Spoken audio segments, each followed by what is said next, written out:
लहू रंग दास्तान किस्त नंबर 7। न्यूयॉर्क में एक नीम गर्म दिन का आगाज हो चुका था। दरिया हडसन के किनारे एक ऊंची चट्टान पर एक कदीमी किला था जिसे म्यूजियम की शक्ल दी जा चुकी थी। म्यूजियम के खुलते ही सयाहों की आमद शुरू हो गई थी। इस म्यूजियम की खास बात एक बहुत बड़ी तोप थी जो अमेरिका की खाना जंगी में इस्तेमाल होती रही थी। कहते हैं कि इंसानी गुलामी के हामियों पर भी इसका इस्तेमाल हुआ था। जंग के साथ ही गुलामी का खात्मा हुआ और ये तोप अमरीकी सदर इब्राहिम लिंकन के नाम से मंसूब कर दी गई थी और आज भी बड़ी शान से आसमान की तरफ मुंह उठाए जैसे अपने हदफ की तलाश में थी। FBI के 4 एजेंट इस म्यूजियम की मुख्तलिफ जगहों पर मौजूद थे और हर तरफ कड़ी नजर रखे हुए थे, मगर वो नहीं जानते थे कि इनके आने से बहुत पहले अली अपनी पोजीशन संभाल चुका था। किसी के वहम गुमान में भी नहीं था कि कोई शख्स माव पोर्टल मिसाइल लॉन्चर समेत इब्राहिम तोप के अंदर हो सकता है, मगर अली तोप के अंदर था और दहाने के करीब ही इसकी निगाह उफक पर थी। तोप अब गर्म होना शुरू हो चुकी थी और अली को यूं महसूस हो रहा था जैसे वो किसी आहिस्ता आहिस्ता गर्म होते तंदूर में लेटा हो। इसने पानी के बाकी मानदा घूंट हलक में उतारे ही थे कि इसके वजूद में सनसनी दौड़ गई। हेलीकॉप्टर की मखसूस आवाज सुनाई दी और फिर सुर्ख दम और 4 नीले सितारों वाला हेलीकॉप्टर उफक पर नमूदार हुआ। इसकी रफ्तार खासी तेज थी। FBI एजेंटों ने भी हेलीकॉप्टर देखा और इसके खैरियत से गुजर जाने की दुआ की थी, मगर जरूरी नहीं कि हर दुआ ही कबूल हो। अली लॉन्चर पहले ही सीधा कर चुका था। हॉकआई में देखते हुए जैसे ही टारगेट ग्रीन से रेड हुआ, इसने ट्रैगर दबा दिया। मिसाइल बर्क रफ्तारी से लॉन्चर से निकला और तोप धुएं और आग के शोलों से भर गई, मगर इसकी अली को परवाह नहीं थी। इसने दहाने से मुंह बाहर निकाल लिया। हेलीकॉप्टर के पायलट को जैसे ही सेंसर्स लॉक होने की इत्तला दी, इसने तेजी से एक बटन दबाया और फिजा में हर तरफ तेज गर्मी वाले रिफ्लेक्टर फैल गए। हेलीकॉप्टर की तरफ महवे परवाज RL-70 ने रुख बदला, हवा में कोसा बनाया और कदरे बुलंदी पर जाने के बाद दोबारा झपटा और हेलीकॉप्टर के परों के नजदीक इंजन से जा टकराया। अगले ही पल हेलीकॉप्टर आग और शोलों में लिपटा हडसन में गिरने जा रहा था। इस वक्त तोप के करीब 2 दर्जन के करीब अफराद थे, जिनमें बच्चे भी थे। मरकजी निगाह तोपी थी कि अफराद ने इसके अंदर से आग का शोला निकलते देखा था और जब दाने पर लॉन्चर समेत अली नजर आया तो लोगों को अंदाजा हुआ कि क्या हुआ है। खौफजदा चीखों के साथ सिया वहां से भाग खड़े हुए। हेलीकॉप्टर हडसन में गिरा अभी जल रहा था। ये मंजर देखकर अली का दिल शाद हो गया। वो सुरखरू ठहरा था। इन पर आग बरसाने वाला आज खुद आग में जल मरा था। लॉन्चर फेंककर तोप के धाने से लटक कर वो नीचे कूदा। ये मंजर कदरे फासले पर मौजूद FBI एजेंट ने देखा और बेदरे गोलियां चलाई। अली के गिर्द चिंगारियां छूट गई। उड़कर फसील की तरफ भागा। अकब से एजेंट ने इसे रोकने की वार्निंग दी, मगर वो रुकने के लिए नहीं भागा था। फसील पर पांव टिकाते ही कई गोली इसकी पुछ से लगी और सीने से पार हो गई। हडसन की लहरों ने जब अली को संभाला तो वो दुनिया छोड़ चुका था, मगर अपने पीछे पूरी दुनिया के लिए ब्रेकिंग न्यूज छोड़ गया था। सभी की नजरें टीवी स्क्रीन पर थीं। दुश्मन की हलाकत की खबर खुशी को अली की शहादत से गहना दिया था। सकीना और सारा रोते हुए कर्नल के गले से लगी तो इसने होंठ भींचते हुए कहा, मेरे बच्चे, शहीद पर रोया नहीं जाता, वो सबकत ले गया और यकीनत बहुत बेहतर जगह पर है। इन आंसुओं को दिल में उतार कर आग बना लो। हम अभी गद्दार को ठिकाने निकाले निकल रहे हैं। दिल में उतरी यही आग ही तुम्हारा असल हथियार है। कर्नल के जज्बाती अल्फाज ने दुआ का सा असर दिखाया। लड़कों ने आंसू मसल दिए और लड़के भी खुद को संभालने में लग गईं। कर्नल ने बारी बारी दोनों का सर चूमा। इस लम्हे कर्नल को देखना पड़ा। हौसले का काम था। इसका चेहरा जैसे किसी चट्टान से तराशा लगता था और आंखों में आग थी। सकीना ने सुर्ख चेहरे के साथ बताया कि टावर से जनरल मुस्तफाई एक दफा भी नहीं उतरा था। हेलीकॉप्टर के जरिए नित नई नुख्वेस थाई लड़कियां आती और जाती थीं। 2 दफा मोसाद का एक अहलकार भी रिकॉर्ड हुआ था। कर्नल के सीने में दहकती आग को वो मुश्किल संभालते हुए था। इसने कहा, दुश्मन हमारी ताक में है, इसलिए हमें कम्युनिकेशन के लीक होने की चंदा परवाह नहीं। मेरे और सारा के अलावा तुम सब बेसमेंट में लिफ्ट की जानिब चढ़ाई करोगे। अंदाज ऐसा जैसे तुम्हें मालूम नहीं कि लिफ्ट सिर्फ ऊपर से ऑपरेट हो सकती है। सभी बड़ी तवज्जो से सुन रहे थे। इनके चेहरे पर आग की लपटों से मुतमईन होते हुए कर्नल का सिलसिला कलाम जारी था। यकीनन तुम्हें बेसमेंट में घेर लिया जाएगा। तुम्हें वहीं डटे रहना है। मैं और सारा ऊपर से हमलावर होंगे। कामयाबी खुदा के हाथ में है। हम सुरखरू ठहरे तो फिर तुम्हें लिफ्ट के जरिए उठा लेंगे। पैराशूट हमारे पास रहेंगे। हडसन ज़्यादा दूर नहीं। हम दरिया तक पहुंच गए तो बचत की आस है, वरना आइंदा मुलाकात जन्नत में होगी। राबिता मैं खुद करूंगा। कोई सवाल? आगा ने बड़ी संजीदगी से कहा, सर, मैं बड़ा गुनाहगार बंदा हूँ। जन्नत में मेरे दाखिले की गारंटी आप देते हैं। इसके साथ ही माहौल का सारा तनाव खत्म हो गया। सभी मुस्कुरा उठे। न चाहते हुए भी कर्नल की एक आंख से आंसू टपक गया। इसने आगा को सीने से लगाया ہاں، اس کے ساتھ ہی سبھی لوگ ایک دوسرے کے گلے لگ گئے۔ انداز الوداعی تھا۔ اپنے ٹھکانے سے سبھی ایک ایک کر کے روانہ ہونے لگے۔ کرنل کمال نے فارسی کی متروک شاخ میں اپنے ساتھیوں کو آواز دی۔ جواب آغا نے دیا۔ پس منظر سے گولیوں کی گھن گرج نے پہلے ہی کرنل کو بتا دیا کہ بیسمنٹ میں کیا چل رہا ہے۔ کرنل کی نگاہیں سامنے تھیں۔ وہ پائلٹ کے باروپ میں تھا۔ ساتھ والی سیٹ پر سارا ایک نوخیز لڑکی کا روپ دھارے بیٹھی تھی۔ اس کا لباس بھی ناکافی تھا۔ ٹاور تیزی سے نمایاں ہوتا جا رہا تھا۔ آغا، کیا صورتحال ہے؟ آغا کی جاندار آواز آئی۔ سر، ہم نے موساد کے 4 ایجنٹ پہلے حلے میں گرا دیے تھے، مگر یہ 2 درجن سے زیادہ ایجنٹوں کا سامنا ہے۔ ہم ڈٹے ہوئے ہیں اور لفٹ کے قریب 2 ٹرکوں کی کور لے رکھی ہے۔ کرنل نے جوش سے کہا، بس یہی چاہیے۔ لفٹ تھوڑی دیر میں ہی ہمارے کنٹرول میں ہوگی۔ بس تھوڑی دیر میں پھر رابطہ کرتا ہوں۔ اوپر اور مائرہ ٹاور کی قریبی سڑک پر ایک mobile command and control truck میں تھے۔ انہوں نے براہ راست کرنل اور آغا کی گفتگو سنی تھی۔ کوپر کی پیشانی پر شکنوں کا جال سا پڑ گیا۔ اس نے ایک آپریٹر کو اشارہ کیا۔ آپریٹر کی انگلیاں تیزی سے چلنے لگی۔ سامنے موجود چھوٹی اسکرین پر تیزی سے کچھ لکھا جانے لگا۔ مائرہ بھی اضطرابی کیفیت میں تھی۔ چند سیکنڈ بعد آپریٹر نے مایوسی سے کہا، سر، ہمارا جی3 AI سسٹم اس گفتگو کا ترجمہ نہیں کر پا رہا۔ وہ صرف یہ بتا رہا ہے کہ یہ کوئی فارسی سے ملتی جلتی زبان ہے۔ کوپر نے تیش بھرے انداز میں سیٹ کے ہتھے پر مکہ مارا۔ کمبخت دوہری چال چل گیا ہے۔ آواز کے پس منظر سے اندازہ ہو رہا ہے کہ وہ ہیلی کاپٹر میں ہے اور اس کے ساتھی جو حملہ آور ہوئے ہیں، خدا جانے وہ خود کس چکر میں ہے۔ مائرہ نے فوراً کہا، ممکن ہے وہ خود ہیلی کاپٹر کے ذریعے ٹاور پر اترنے کی جدوجہد میں ہو۔ یہ 2 طرفہ کارروائی بھی تو ہو سکتی ہے۔ بات کوپر کے دل کو لگی۔ او، یقیناً ایسا ہی ہے۔ ساتھ ہی سنسناتے لہجے میں کہا، تم کمانڈ کرو، لفٹ بلاک کرو اور دہشت گردوں کی فریکوینسی جیم کر دو۔ ان کی گفتگو سننے کا ہمیں کوئی فائدہ نہیں۔ ساتھ ہی اس نے ایک نمبر ملا کر تیز انداز میں کہا، میں بیسمنٹ میں پہنچ رہا ہوں۔ مجھے مسلح بلیک ہاک چاہیے، وہ بھی اسٹینٹ ماڈل۔ دوسری جانب سے خاتون نے پرسکون انداز میں کہا، میں کوشش کرتی ہوں۔ کوشش نہیں، ہماری قومی سلامتی کی ساکھ کا معاملہ ہے۔ یہ کہہ کر اس نے ہیڈ فون اتار پھینکا اور ٹرک سے باہر آ گیا۔ ٹاور کی سیوریز چھت بہت سوچ سمجھ کر تخلیق کی گئی تھی۔ ایک جانب ہیلی پیڈ تھا، مختصر 2 منزلہ سرخ مخروطی چھت والی عمارت، ایک مکمل گلاس روم اور بہت خوبصورت سبزہ زار، اور اس کے درمیان جھلملاتا نیلگو پانی والا سوئنگ پول جہاں تحریک تھی۔ کرنل نے مہارت سے ہیلی کاپٹر ہیلی پیڈ پر اتارا تو سادہ لباس میں ایجنٹ اس طرح پہلے ہی متوجہ تھے۔ دونوں کے کندھوں سے اوزی لٹک رہی تھی۔ ان کو دیکھتے ہوئے کرنل کو جیسے تمام تر حسیات آنکھوں میں سمٹ آئی۔ جنرل مصطفی سوئنگ پول میں تھا اور اس کے ساتھ 2 لڑکیاں بھی تھیں جن کے ساتھ وہ کیلیاں کر رہا تھا۔ یقیناً اسے اس بات سے بے خبر رکھا گیا تھا کہ سینکڑوں فٹ نیچے بیسمنٹ میں کیا ہو رہا ہے۔ ہیلی کاپٹر کے پروں کی رفتار کچھ کم ہوئی تو دونوں ایجنٹ اوپر چڑھ آئے۔ پائلٹ کی مانوس صورت دیکھتے ہی دونوں کے تیور کچھ ڈھیلے ہو گئے۔ ایک نے ہوس بھری نظروں سے سارا کو دیکھتے ہونٹوں پر زبان پھیری۔ دوسرے نے کہا، بنا اطلاع تمہاری آمد کیسے ہو گئی؟ ابھی ڈیوڈ نے بیسمنٹ میں حملے کی اطلاع دی ہے، اس نے بھی تمہاری آمد کا نہیں بتایا۔ کرنل کے پاس پائلٹ کی آواز کی مشق کرنے کا ٹائم نہیں تھا، مگر ایک اور حل تھا۔ اس نے اطمینان سے بیلٹ کھولی۔ دوسرے ایجنٹ نے معنی خیز انداز میں کہا، جنرل کے نیا مال آیا ہے، ڈیوڈ بتانا بھول گیا ہوگا۔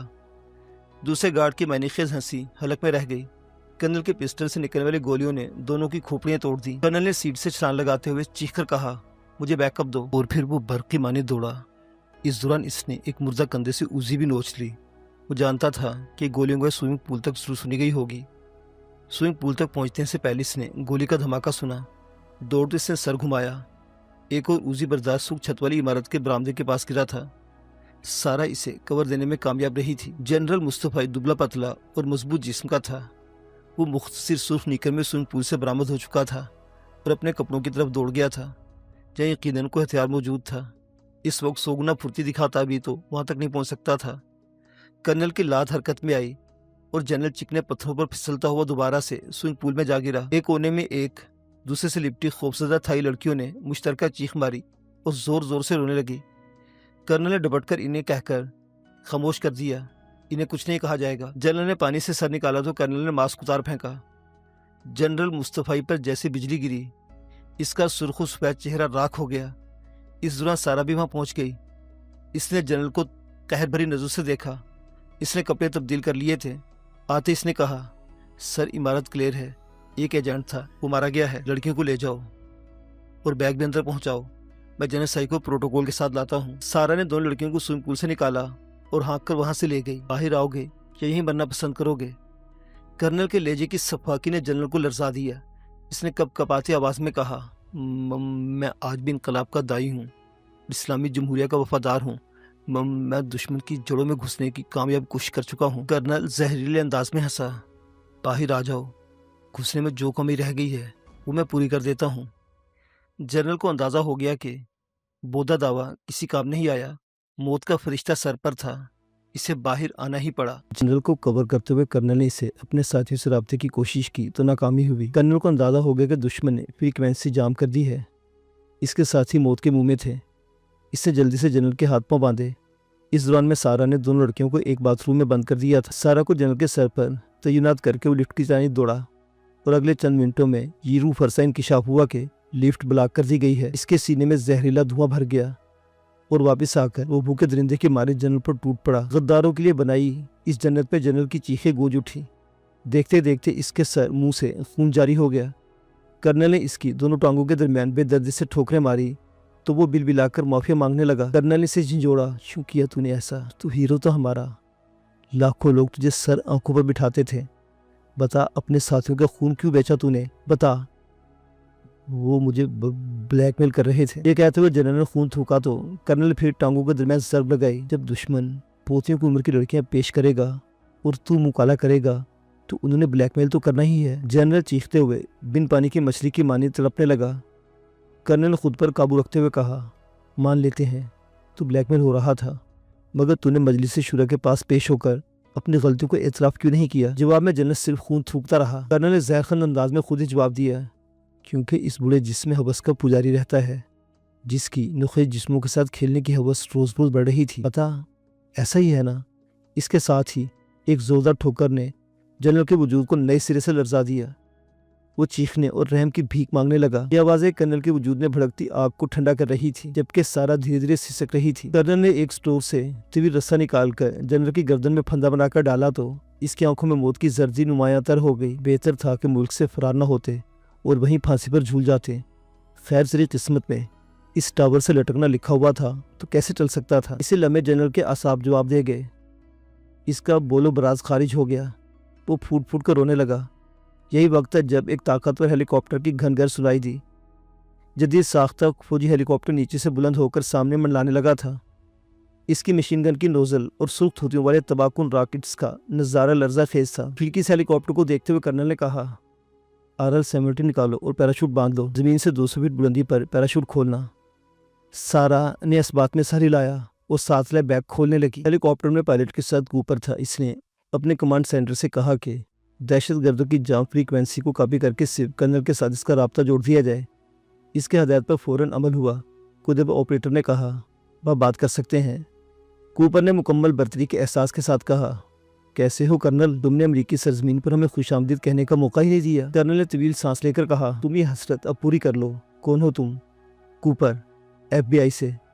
तुम जानते तो हो हम दुश्मनों को वेलकम टू दी हेल कहने के लिए मशहूर हैं। कर्नल ने आखिरी फितरे पर ध्यान देते बगैर कहा, ओ कूपर नायर, FBI का टॉप एजेंट। अच्छा लगा तुम्हारी काबिलियत देखकर। कूपर ने कहा, कर्नल तुम घेरे जा चुके हो, बेसमेंट में तुम्हारे साथी मारे जा चुके हैं, ये तरह खुद को हमारे हवाले कर दो।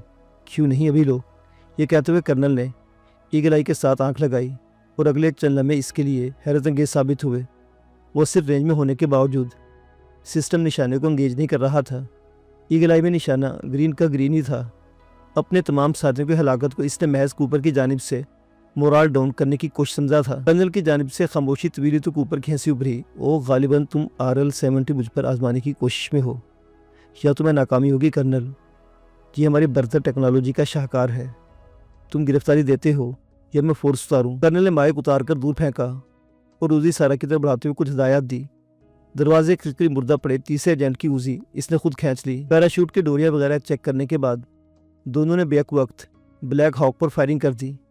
गोली की बौछार सामने बुलेट प्रूफ कैबिन पर पड़ी तो पायलट हेलीकॉप्टर को ऊपर उठा ले गया और यही कर्नल चाहता था।